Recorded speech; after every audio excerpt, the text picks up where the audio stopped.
Selamat pagi, siang, sore, dan malam, Ibu dan teman-teman. Pada kesempatan ini, dari kelompok kami akan mempresentasikan dari materi koefisien korelasi Kramers, yaitu dari mata kuliah Statistika Sosial. Oke, selanjutnya. Di sini saya mau perkenalkan diri. Eh, yang pertama, Arif Ratnawindayu, saya sendiri, teman saya Areta, Devira, Larasati, dan juga Revalina. Oke, next. Yang pertama yaitu apa itu korelasi. Jadi, korelasi adalah hubungan atau keterkaitan antara dua variabel. Terus, korelasi ini digunakan untuk mengetahui apakah dua variabel memiliki hubungan atau tidak. Dan juga, korelasi tidak menunjukkan hubungan sebab dan akibat, tetapi hanya keterkaitan antar variabel. Okay, next. Kemudian koefisien dari pengertian dari koefisien Kramers. Jadi Kramers V merupakan metode statistik untuk mengukur hubungan antara dua variabel kategorik. Terus nilai Kramers V berada pada rentang 0 sampai 1. Nah, terus selanjutnya semakin mendekati 0 menunjukkan hubungan yang lemah dan yang terakhir semakin mendekati 1 menunjukkan hubungan yang semakin kuat. Oke, next. Oke, untuk penjelasan ini kami mengambil contoh kasus mengenai pengaruh gaya hidup konsumtif terhadap keuangan mahasiswa. Jadi di penelitian ini kita tuh pengen tahu apakah kebiasaan mahasiswa dalam mengikuti tren membeli barang karena diskon atau promo dan melakukan pembelian yang tidak selalu berdasarkan kebutuhan dapat memengaruhi kondisi keuangan mereka. Dalam penelitian ini terdapat dua variabel. Variabel X adalah gaya hidup konsumtif mahasiswa, yaitu kecenderungan mahasiswa membeli barang atau menggunakan uang berdasarkan tren, promo, maupun pengaruh lingkungan sosial. Variabel ini diukur melalui perilaku seperti membeli barang karena tren media sosial atau kegoda diskon dan membeli barang yang belum dibutuhkan dan mengikuti gaya hidup lingkungannya. Sedangkan variabel Y adalah kondisi dan pengelolaan keuangan mahasiswa. Variabel ini menggambarkan kemampuan mahasiswa dalam mengatur keuangan mereka seperti apakah uang bulanan mereka cukup hingga akhir bulan, memiliki kebiasaan menabung, mampu mengontrol pengeluaran, dan mempertimbangkan kondisi keuangan sebelum melakukan transaksi itu. Selanjutnya, data yang diperoleh akan dianalisis menggunakan koefisien korelasi dan uji hipotesis untuk melihat apakah kedua variabel tersebut memiliki hubungan yang signifikan. Nah, selanjutnya ada hipotesis. Suara saya. Selanjutnya ada hipotesis. Hipotesis itu hipotesis merupakan jawaban sementara terhadap rumusan masalah yang masih perlu diuji kebenarannya melalui penelitian. Di mana dalam penelitian kami H0-nya itu adalah tidak terdapat hubungan antara gaya hidup konsumtif dan pengeluaran mahasiswa. Kemudian H1-nya terdapat hubungan antara gaya hidup konsumtif dan pengeluaran mahasiswa. Tujuan dari hipotesis sendiri adalah memberi arah penelitian dan dasar dalam menguji apakah hubungan antara variabel X dan Y itu signifikan atau tidak, di mana variabel X tadi adalah gaya hidup konsumtif terkait perilaku konsumsi yang berlebihan dan tidak didasarkan pada kebutuhan utama. Kemudian untuk variabel apakah signifikan terhadap variabel dependent Y-nya, yaitu pengeluaran mahasiswa, jumlah uang yang dikeluarkan mahasiswa untuk memenuhi kebutuhan atau keinginannya. Bisa next.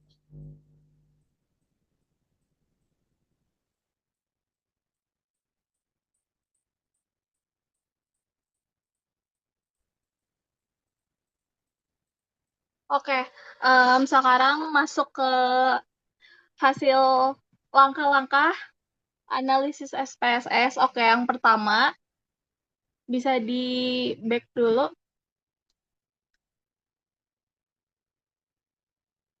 Oke, yang pertama kita kan ada variabel independen dan dependen ya.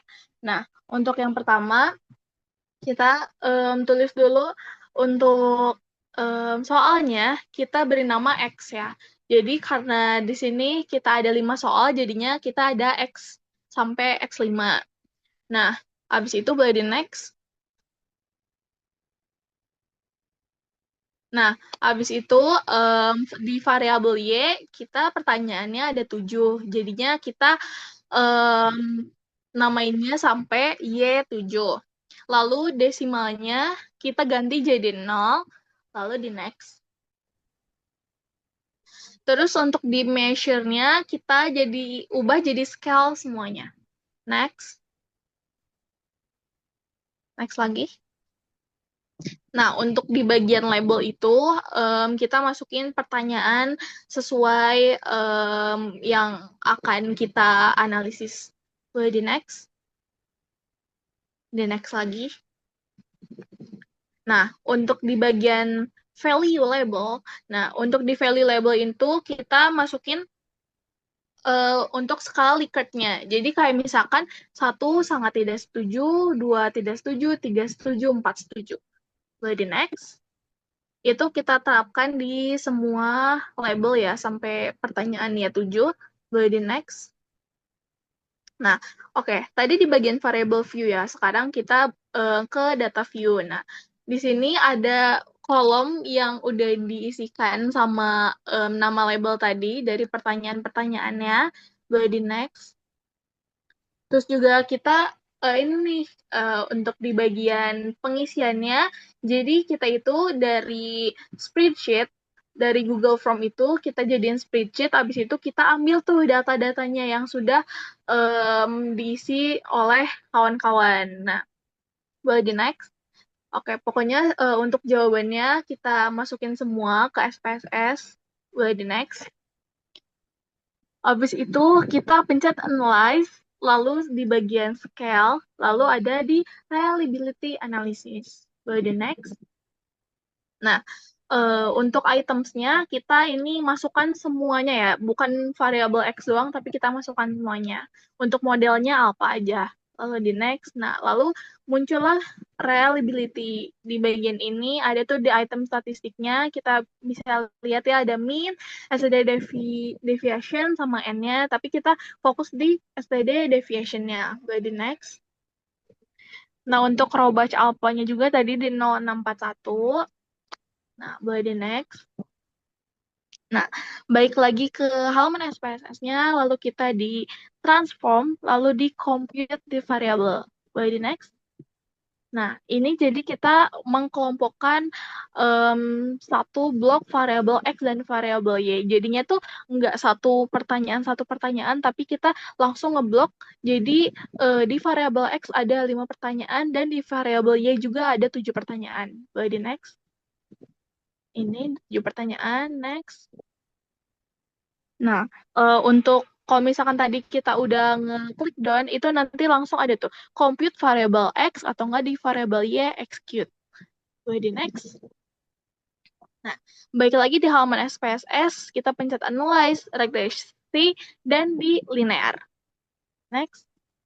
Nah, oke. Jadi di dependent kita masukkan variable Y, dan di independent masuk variable X.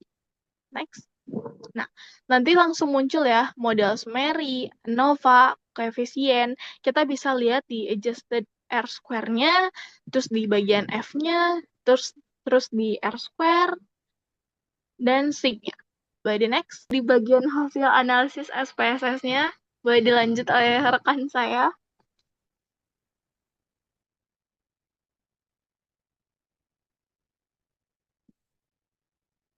Oke, selanjutnya bagian hasil dan interpretasi. Nah, pada bagian hasil penelitian, kedengaran nggak ya suara aku? By the way. Kedengeran, kedengeran. Oke, pada bagian hasil penelitian menunjukkan diperoleh nilai signifikansi sebesar 0,730. Nilai ini lebih besar dari 0,05 sehingga H0 diterima dan H1 ditolak. Selain itu, nilai R sebesar 0,065 menunjukkan hubungan yang sangat lemah antara gaya hidup konsumtif dengan kondisi dan pengelolaan keuangan mahasiswa. Nilai R square sebesar 0,004 berarti variabel gaya hidup konsumtif hanya mampu menjelaskan sekitar 0,4% variasi kondisi keuangan mahasiswa. Berdasarkan hasil tersebut, dapat disimpulkan bahwa tidak terdapat pengaruh yang signifikan antara gaya hidup konsumtif terhadap kondisi dan pengelolaan keuangan mahasiswa dalam penelitian ini. Next. Oke, untuk kesimpulan, berdasarkan hasil penelitian kami, analisis menggunakan koefisien Kramer-V menunjukkan bahwa tidak terdapat hubungan yang signifikan antara gaya hidup konsumtif dan pengeluaran mahasiswa. Hal ini dibuktikan dengan nilai signifikansi sebesar 0,730 yang lebih besar dari 0,05. Dengan demikian, dapat diduga bahwa terdapat faktor-faktor lain di luar penelitian yang memiliki pengaruh lebih besar terhadap kondisi keuangan mahasiswa, seperti tingkat pendapatan, uang saku, kebutuhan akademik, maupun kemampuan individu dalam mengelola keuangan. Next.